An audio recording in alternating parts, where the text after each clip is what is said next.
Hello, everyone, and happy time zones. It's your bird, Aevin the Raven, and welcome to the new episode of A Raven Ruminates. This one is for Code Vein, but I'm the help. As you may or may not know, depending on whether you stumbled upon this before you stumbled upon footage of my run, in which case, go watch my run, please. The I'm the help run was a run where I was not allowed to deal any damage. I beat every single boss in regular new game, including the DLC bosses. However, for New Game Plus on increased difficulty, I avoided most of the depths maps, and there was one... I did not manage to beat the Blade Bearer and Cannoneer in the depths, though that was mostly due to time constraints than anything else. I needed to be done with Code Vein, but I'm the help this week because we're getting a dog next week. Granted, I still had a few days before that, but better safe than sorry. So the first thing I want to talk about is items. Items are definitely handy. However, this run required some heavy item usage towards the end of it, to the point where I ran out of pure blood and I ran out of regen inducers. And I'm almost out of Ichor concentrates. So if you're going to do this run for yourself, be very, very aware that you're probably going to wind up low on items at least a couple times. I did not farm, however, someone else may have wanted to farm. Or someone else may want to farm.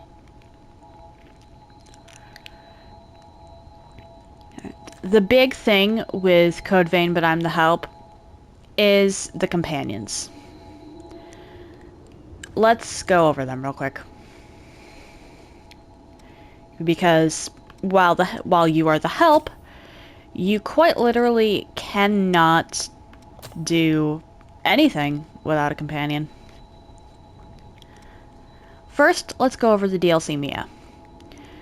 She's good against large targets. For whatever reason, she misses a lot of her shots against the smaller ones. I don't know if that's just me, but while she does have some decent burst damage, I wouldn't exactly call her reliable. Eva is probably the biggest physical and blood damage dealer in the game. Very good against anything you need, specifically a ranged companion, or someone to just deal boatloads worth of damage at once. You need either of those things? Get Eva. She's really good for those situations. Jack does not shine outside of one-shot builds.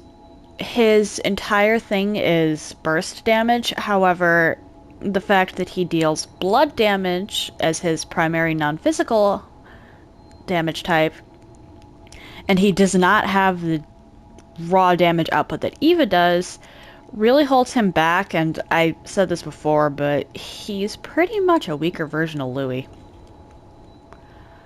Sorry, Jack. Io is a tank. Not quite as tanky as Yakumo, but she's still a really good tank, and she can attack from a distance. Due to her wider versatility than Yakumo, she's, under most circumstances, actually the better of the two.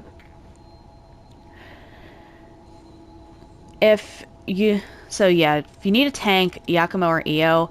However, spring for Io first if you're able. Mia is a ranged damage dealer like Eva. However, she deals ice damage. So she is a little more situational because sometimes enemies are resistant to ice.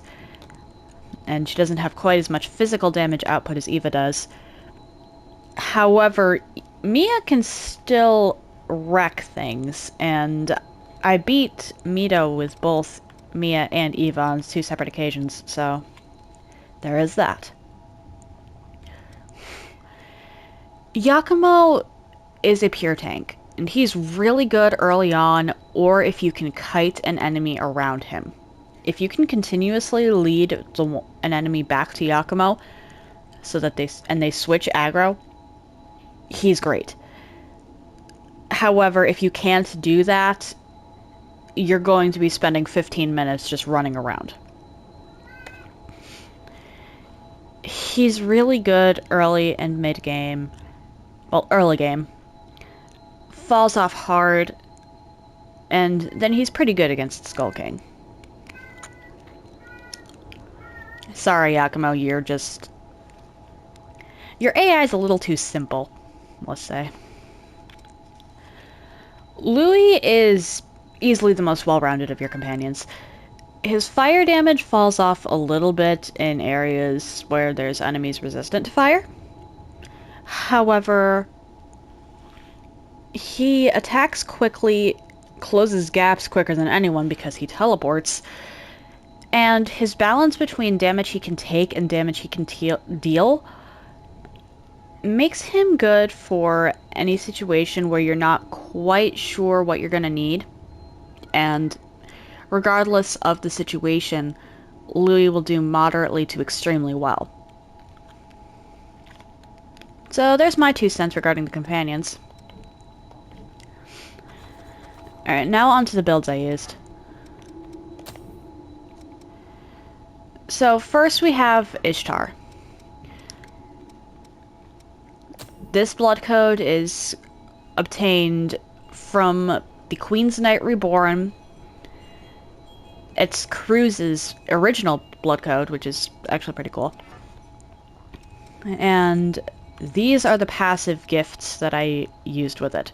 Goddess's Smile restores HP when you enter a focused state. That was part of the Ishtar blood code. That was actually part of this blood code, which is cool. Ichor Focus came from the Emir blood code, which belongs to the Frozen Empress, and that restores 10 Ichor when you enter a focused state. That's really good for all caster builds, but especially this one where I'm not allowed to attack. The Mind and Vitality up came from Io, or the Eos blood code. Just increases Mind and Vitality, which I needed for this, I think. Yeah, I needed for that. And then Charisma, you find in the Hellfire Knight DLC, Fiery Oblivion. You find it in that pit with all of the sandy goon things. And it increases my partner's stats. Which I don't know exactly how much that does, but it's definitely worth it. This, I'm pretty sure I got from the Celestial Ice Prison. Vigorous Zeal. Temporarily increases Fortitude and Vitality, and I need that for these 2. This one here I change out depending on the situation. This you get from... what was the name of the blood code?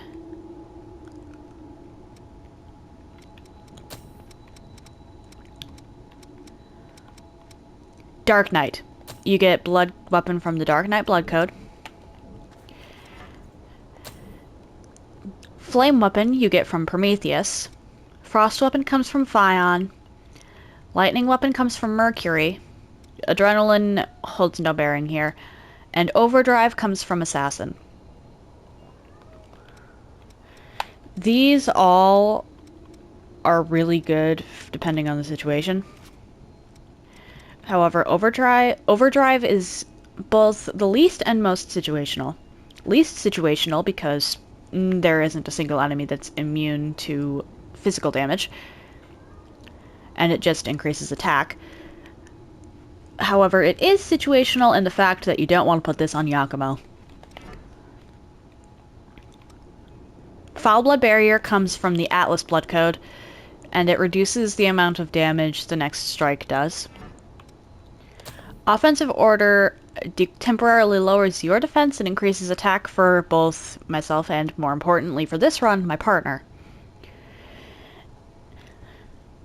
That's just good all around, provided I can not get hit. And it came from the Asclepius Blood Code. Cleansing Light comes from Queenslayer, and that slowly heals any damage you sustain. Well, not all of it, but a good chunk of it. Blood Sacrifice came from Hunter, and that allows you, the Hunter Blood Code, and it allows you to spend your own HP to gain Ichor. Restorative Offering, everyone has that, that's just default. And Sympathetic Boon came from Eos. Speaking of Eos,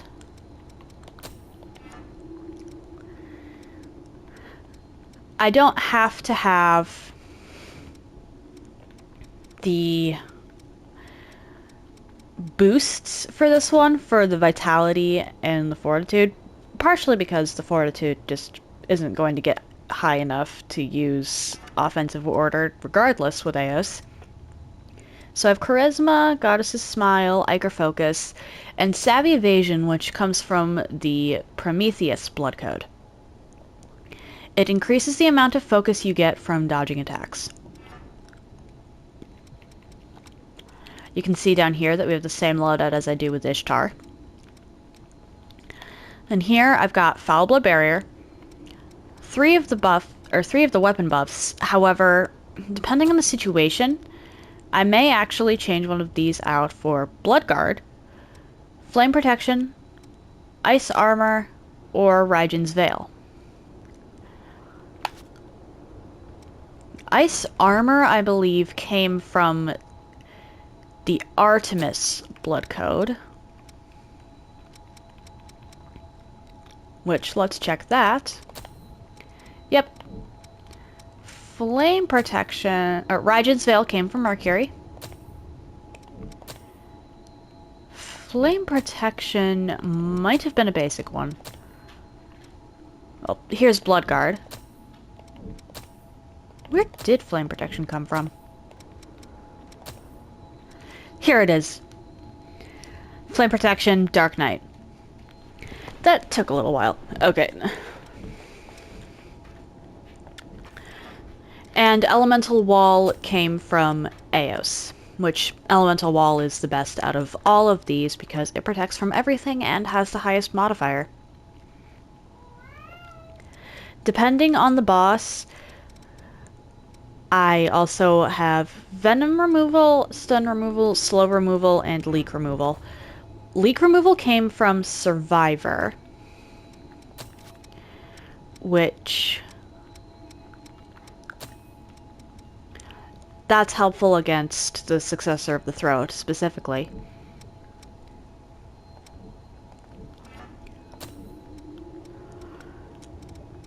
Venom and Slow Removal both came from Mercury, and Stun Removal came from Hermes.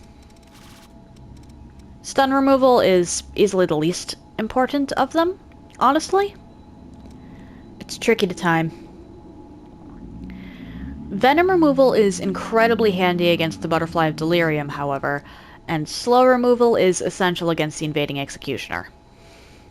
Definitely get those early. If anyone else is doing this run, I have 3 pieces of advice for you. First, pay very good attention to your weapons well, not weapons because you're not going to be using them, but your gifts and your Blood Veil. Mine is the Noble Darkness Fortification plus 10. That is the best loadout that is the best Blood Veil for light gifts in the game. The second bit of advice is to watch your item usage. Save your items up throughout the entire game if you can, and The earliest you should be using any of those items at all, any consumable whatsoever, would be against the successor of the ribcage. And after that, you really shouldn't be using anything at all up until... Well, up until Bladebearer and Cannoneer. The other three successors aren't that tough, honestly.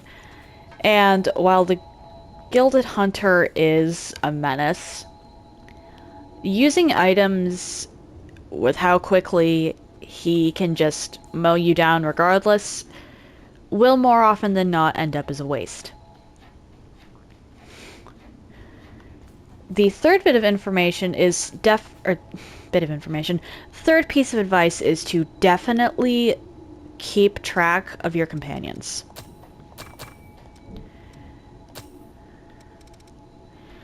If you need a DPS, don't bring Yakumo, bring Mia or Eva. If you don't know what you need to bring Louis. Odds are Louis can do it at least well. Maybe not the best, but he can fit any situation. And if you need a tank, definitely go Io or Yakumo, but with a bias towards Io, because she can actually deal damage at range and close gaps fairly quickly. Sorry, Jack, you're kind of obsolete here. And that's really all I have to say on Code Vein, but I'm the help. Happy time zones, everyone, and I hope you all have an excellent day.